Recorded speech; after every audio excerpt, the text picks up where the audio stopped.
Chapter 314. My gaze drifted over the chaos that sprawled before me. The room, once spacious, now lay in ruins, a maelstrom of debris scattered about. In the midst of this disarray, two young men faced off, their tension palpable. A third figure, a middle-aged man with a ghostly pallor, completed the trio. What kind of picture is this? The realization dawned swiftly. Actually, this wasn't a strange picture after all. It mirrored the endless cycle of conflict I had witnessed repeatedly. Disputes and skirmishes seemed a given for those in Murim. Having assessed the situation, I mused aloud. What a feast you've prepared here. Murim, cautiously resheathing his sword, managed a strained smile. Have you arrived? I came because you asked, but now I want to leave immediately. It's been a while. But where are the others? His gaze flickered past me. It was clear he wasn't searching for Gunji Bang or Mujin, but rather his master uncle. Yet Chong Peng and the Bermuda Triangle crew had vanished without a trace. I thought they were following quietly. Hopefully they hadn't stirred up trouble. Massaging my temples, I responded. The Bermuda Triangle's whereabouts aside, a more pressing issue loomed. Is that really your concern now? Causing trouble is a specialty of the manwha sect, isn't it? Well, there's been a minor issue. You don't need to tell me. It's obvious to anyone who sees. I inwardly scoffed as I looked at the young man confronting Murim. All the people I've met in this area so far were all stunningly beautiful, which made me feel relatively deprived. But this guy's unattractive appearance was somewhat relatable, with his sharp eyes and protruding jaw.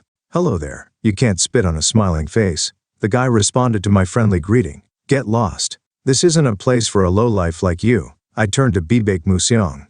Young Master Bake, who is this bastard? That's Hyuk the Southern Edge Lone Dragon. He's a dragon too? Man, why are there so many damn dragons around here? In the martial world, he is known as the foremost genius of the Southern Edge sect and one of the 10 dragons and phoenixes. He looks more like a worm to me. An ugly guy with a foul character, it's twice as infuriating. My muttering caused Hyuk's brows to arch sharply. What a dog of a man. Better than a man, worse than a dog. And that sword, think carefully before you swing it. This is about to turn into the greatest crisis of your life. Hyuk's fingers quivered imperceptibly. He had been stealthily directing his blade towards me but now hesitated, sizing me up with a piercing gaze. You're no ordinary man. Yep, I'm quite extraordinary. I thought you were just a leather seller. But of course, the first crane of manwha wouldn't bother with someone like that. Unlike you, young Master Bake is willing to face anyone. And look at these beautiful muscles. Do you think these are the muscles of someone who sells leather? It's true that my appearance is shabby right now. Admittedly, my current state was far from presentable. After a grueling journey spanning over a week, my hair had become oily, and my once pristine martial arts uniform was now cloaked in dust. Additionally, I was burdened with a heap of leather, concealing the diminutive Jeokcheon gang. My appearance is one thing, but I do smell a bit. A bath was long overdue. As I surreptitiously sniffed my uniform, Hyuk's stare bore into me. Stop messing around and state your school and name. Ha, school, always with the school. Doesn't it get old? I'll make you one promise. If you're not from the 9 great sects or one of the 5 great families, you won't walk out of here in one piece. Really? I pretended to shiver in fear. What should I do? My school is neither one of the 9 great sects nor one of the 5 great families. Can't you just let me walk out? You should have been careful with your mouth. Remember that paltry tongue of yours has put you and your school in jeopardy. Well, my school is indeed in a bit of a crisis right now. There are only 2 of us in the school. Just 2? Yep, me and my master. That's it. Hyuk, smirking, turned his attention back to Murim. To think you're dealing with a rabble of a 3rd-rate school. Seems like you have time to spare. Wouldn't it be better to spend that time training in martial arts? Well, I think there's a significant flaw in what you just said. Murim retained his amiable demeanor. Firstly, young Master Jin's school is not 3rd-rate, nor is he a rabble. Secondly, you are a notch below me. That has been the unchanging truth since the day we first met. What did you just say? I said you are below me. Seeing you causing a ruckus while drunk makes me think it will stay that way. His smile remained, but his eyes conveyed a different story. Murim's gaze held an essence beyond mere martial prowess. It was a blend of innate nobility and charisma. This perhaps explained why, despite his clenched jaw, Hyuk refrained from responding. And people like him always resort to their bodies when they run out of words. As expected, at the first sign of the man's sword quivering, I interjected. I think I mentioned this. Think carefully before you swing that sword. Swoosh. Hyuk, who had turned his head towards me, had a murderous look in his eyes. I'm an egalitarian and don't usually fuss over things, but be grateful you're a disciple of the Southern Edge sect. If it weren't for that, you'd have been carried out already. Dark clouds named Dark Heaven were gathering in the distance. In times when unity was paramount in the martial world, a clash with the Southern Edge sect was ill-advised. Though it feels a bit late to think this. My previous encounters with the Southern Edge sect were far from amicable. The notorious Southern Edge 3 and the Tiger Swordsman? A year ago, grandfather dealt with them thoroughly and drove them out. The fallout was substantial, since the Tiger Swordsman was a notable figure and a Cy Young to the current sect leader, the Storm Sword Supreme. I later discovered that the Tiger Swordsman had retreated into seclusion, and the Southern Edge 3 faced their leader's reprimand. This is already a significant bad history. No need to make it worse. The remnants of the oil Jok Chon Gonghad spilled on the Southern Edge sect still lingered. Setting it alight was not my intention, particularly with Jok Cheon Gang incapacitated. So put away your sword and be on your way, okay?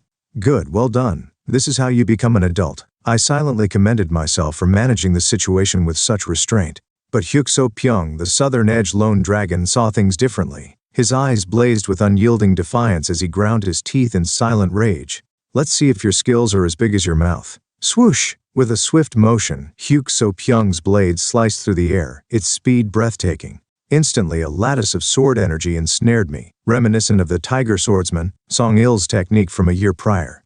The ultimate 36 sword technique. A hallmark of the Southern Edge sect's arsenal. Jok Chon Gang had mentioned that at its zenith, this technique could fill the world with sword energy with a mere flick of the wrist. But, do you even know what this is? Swoosh! With a flourish, the brilliant path of fire erupted. This ancient scorching clan secret, honed over centuries, manifested as a solitary flame. Effortlessly, it cleaved through the sword energy network, unerringly finding its mark. Gazing into Hyuk So Pyong's stunned eyes, I murmured, "You and I were on different levels." Swoosh! Grab! Swift as lightning, I seized Hyuk So Pyong's wrist as he desperately attempted to redirect his sword. The sizzle of flesh under the scorching yang energy in my grip filled the air.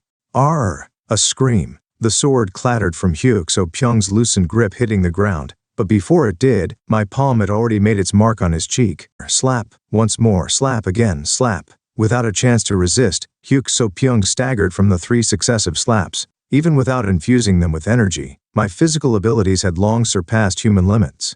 His eyes were already half closed, as if his spirit had left him. What did you say earlier? Let's see if your skills match your mouth?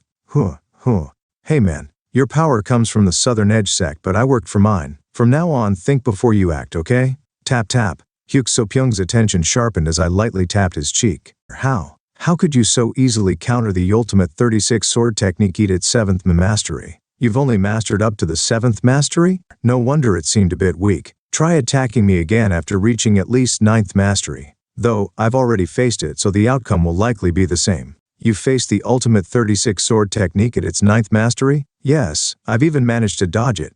That's impossible. Even in the main sect, less than 5 have mastered it to the 9th mastery. One of those 5. I heard he's considered among the top 3 experts in Southern Edge. I allowed myself a sly grin before adding, the Tiger Swordsman Song Il. Not sure how he's doing these days. He didn't look too good when he was disgraced and expelled last year. That statement spoke volumes. As a direct disciple of the Southern Edge, touted as the most gifted in the sect, he surely knew these rumors. They were common knowledge even among outsiders. Hyuk So Pyong, his eyes now blazing, quivered with emotion. Then could you be? About what I said earlier regarding my sect, it's all true.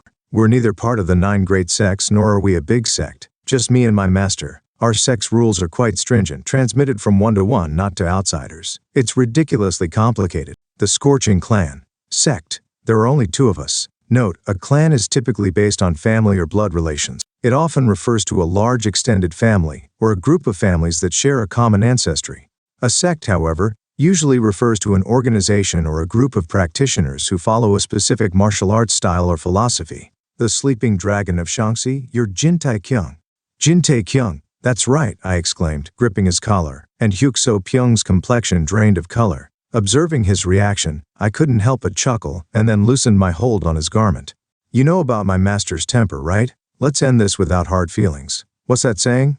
Yes, let's agree to never speak of this again. That's strange. No response. Maybe he'll hear me after about 10 more slaps. Swoosh. As my hand subtly rose, Hyuk So Pyong involuntarily flinched and clenched his teeth. I get I8. Huh? What was that? I can't hear you well because you've only mastered the ultimate 36 sword technique to 7th mastery. I said I get it. Alright then. Be careful on your way, don't go too far. Crack. The sound of strained bones emanated from Hyuk-so-pyung's tightly clenched fist, as he prepared to exit the annex and casted a final seething look at me, Baek Mu-sung, and the enigmatic middle-aged martial artist. Baek Mu-sung spoke up.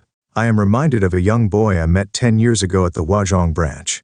Take care, So-pyung. Baek Mu-sung's voice, steady and serene, filled the air. Hyuk-so-pyung paused momentarily, then proceeded to leave the annex. As Hyuk-so-pyung's presence faded, another set of cautious footsteps approached. Come out. At my words, someone gasped sharply. Chung-pung then emerged, his cheeks bulging like a squirrel's as he peeked out. He hastily swallowed his food and, casting anxious glances around, bowed to Baek Mu-sung. I'm really sorry about last time, Baek Sejil. Suddenly I was reminded of the tale from a year ago. Chung-pung had assaulted the Plum Blossoms 3, including Baek Mu-sung, during his transfer to manwha sect, and then fled. It's a meeting of the perpetrator and the victim. That guy was definitely guilty. Comment 0.